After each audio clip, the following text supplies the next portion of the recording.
There is a fountain filled with blood drawn from Emmanuel's veins, and sinners plunged beneath that flood lose all their guilty stains, lose all their guilty stains, lose all their guilty stains, and sinners. All right, good evening and welcome to Long for Truth. It is Sunday evening, November the, what is it? I think it's the 4th today? November the 4th. November the 4th. I'm here with my brother Steve. This is Dan Long, Steve Long, or Steve Long, Dan Long, if he's jealous and wants his name to be put first. Not really. It is Long for Truth, and we appreciate you joining us.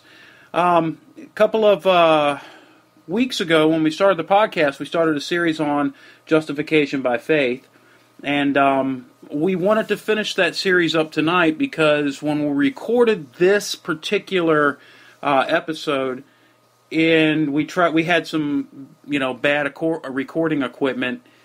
It just didn't sound good at all. And the last time I was on Skype, and Steve was the one that was recording.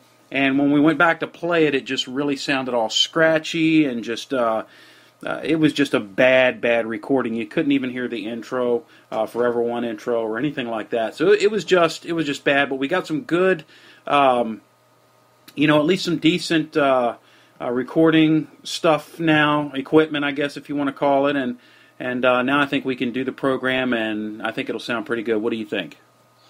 I hope so. We'll try it this time and see what happens out. I think this is the 4th episode we've done on justification. Yep, 3rd or 4th. I think it is. I think it's the 4th one. We've done several in between. Yep. So.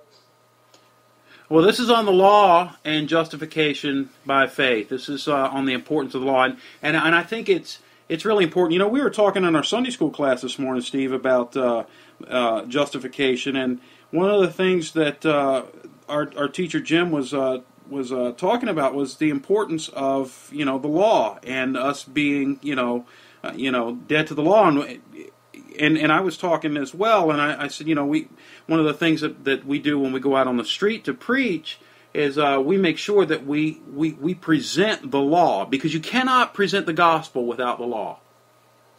Right.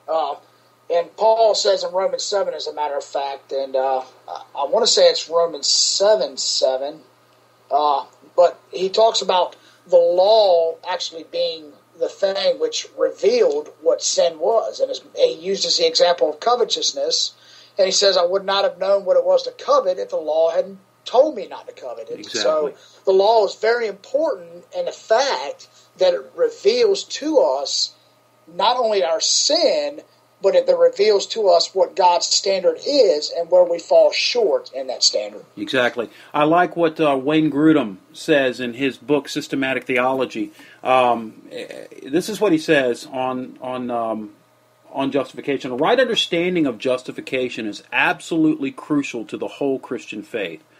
Once Martin Luther realized the truth of justification by faith alone, he became a Christian and overflowed with the newfound joy of the gospel.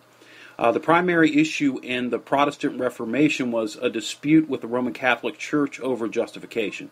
If we are to safeguard the truth of the gospel for future generations, we must understand the truth of justification. Now listen to that phrase again, Steve. If we are to safeguard the truth of the gospel for future generations, we must understand the truth of justification. So Martin Luther is the one who said that, who emphasized the importance of justification by faith, and what Wayne Grudem here says, I think, is absolutely true. If we don't safeguard this truth, if we don't talk about it, if we don't preach it from the pulpits, our people are not going to understand it, and what's going to happen? We're going to end up losing, the fight, or at least losing an understanding of what the gospel is all about. Yeah, and I believe there's also Luther who stated that the church stands or falls on the doctrine of justification, and I believe he was absolutely right about that. There is such a lack of knowledge, it seems like, not only of doctrine in general and theology in general, but there is a lack of knowledge of especially the doctrine of justification, and people are so ate up with this social gospel type of thing that's going around now. It's all about, well, let's get out in the community and do these good things so people will see us, and maybe they'll see the quote-unquote the love of Christ in us and come to know Christ by that. Yeah, I heard that from someone just not so long ago, saying almost the same exact thing. Well, we don't need to speak, we just need to act. We just need to be like Jesus. We just need to get out there and be like him, and then if we're just like him, other people will see. Well, you know what? Here's the problem. I was thinking about this the other day, and here's a problem. Let's say I'm going down the road and I see somebody broke down on the side of the road. It's pouring down rain. And I say, you know what? I'm going to stop and I'm going to help this person, and I'm going to do it and hope they see the love of Christ in me. And then hopefully I'll be a testimony and I can witness and get saved to them. The problem I thought about was this. If I do it with the motive of somebody seeing the love of Christ in me, then to me, that makes the motive completely impure right there, because I'm not doing it for the glory of God. Right. I'm doing it so that somebody will see my good actions and somebody will see what I'm doing and then say, oh, wow, you must be different. And I don't know, I just thought about that, the fact of that being, one, doing it for the glory of myself rather than doing it for the glory of God. Yeah, that's a good point. And I think too that you can. It is important that we show the love of Christ. It's important that we act like Christ. I mean, Paul says that one of the reasons that we've been called to salvation is to be conformed to the image of Christ. However, you can be a nice person and you can do good things for people, and you can still, even as a Christian, you're out there, you're helping them, but then you don't share the gospel with them. You don't share the importance of, or you don't share the gospel of Christ with them. They're still left dead in their trespasses and sins. It's not helping them to just show the love of Christ. So doctrine is important. Speaking truth, talking about what Christ has done for us. Now, let's talk about for a moment because I still want to go back to this quote by Wayne Grudem. And I want to go back again to the sentence, if we are to safeguard the truth of the gospel for future generations, we must understand the truth of justification. What does that sentence imply? It implies that, I think, going back to what Luther stated about the church standing or falling on justification, first of all, if there's no justification, at least justification in the sense that we are imputed Christ's righteousness. And we talked about this, I think, in a second episode on justification about what imputation was. But then all of a sudden, salvation becomes a hybrid form of works and also Christ's righteousness. And unfortunately, that's what a lot of people are teaching. And that was one of the reasons why Protestantism broke away from the Catholic Church, because they began to realize, hey, wait a minute. Doesn't matter what kind of works we do, we cannot stand before God on our own merits. I just finished Piper's book not too long ago called The Future of Justification, and it was a critique of N.T. Wright's view on justification. And one of the things that Wright said was that justification is not the gospel; it's a declaration of what Jesus has done. But I would totally disagree with that. Justification is the gospel. Yeah, justification is the gospel, simply because that if we stand before God on anything that we've done, then we're going to be condemned to hell. Yep. So, a brief definition of justification by faith. Justification is an instantaneous legal act of God in which, one, he thinks of our sins as forgiven and Christ's righteousness as belonging to us, and two, he declares us to be righteous in his sight. He declares us to be righteous in his sight. Now, that doesn't mean that he infuses a righteousness in us, right? It doesn't mean that now all of a sudden we are inwardly righteous, or we are righteous, in our actions and things like that. This is a legal declaration. This is a forensic term, right? Yeah. In Dr. White's book, The God Who Justifies, he talks about this. And he talks about, if I remember right, he talks about the difference between that justification and the sanctification, and how justification is an instantaneous act, but the process of sanctification continuing on and on and on. And it's a really good book, and if anybody ever gets a chance to go through that, go through it. It's got a lot of heavy language, Greek and stuff in it, but he breaks it down. He really does. He breaks it down really well. It's a very good book, The God Who Justifies, by Dr. James White. Yep, and we could talk on a lot of different aspects about justification, and we could actually talk about what the difference is between justification and sanctification.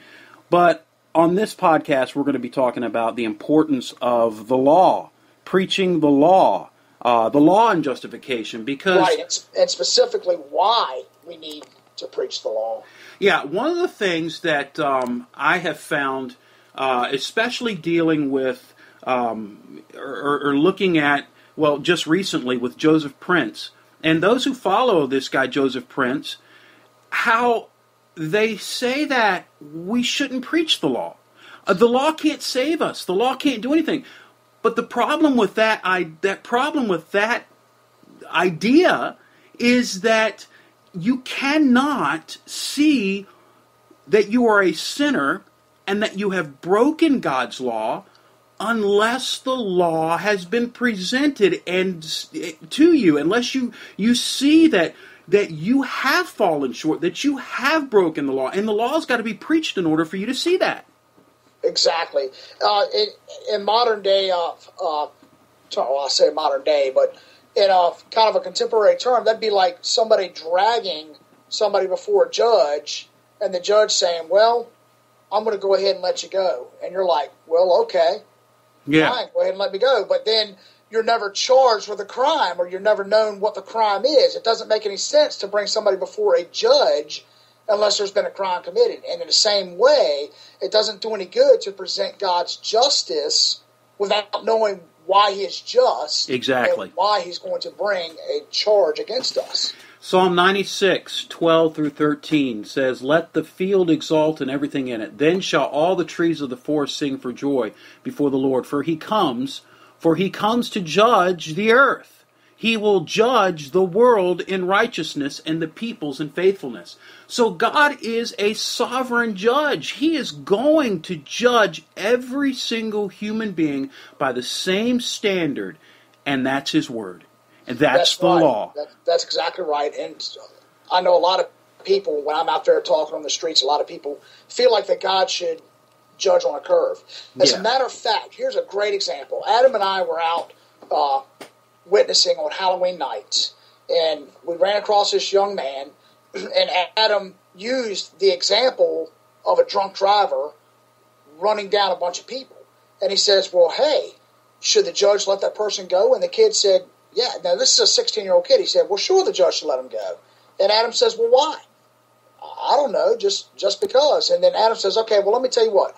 If the drunk driver runs you over, should the judge let you go? And the kid said, well, no. And Adam says, why not? He says, because it was me. I don't know the other people. Oh, my goodness. And so people have this idea that God should grade on a curve because they're them and they've done some good things. But the fact is God's standard, if it's not the same standard all the way across the board, then it can't be called just. Exactly.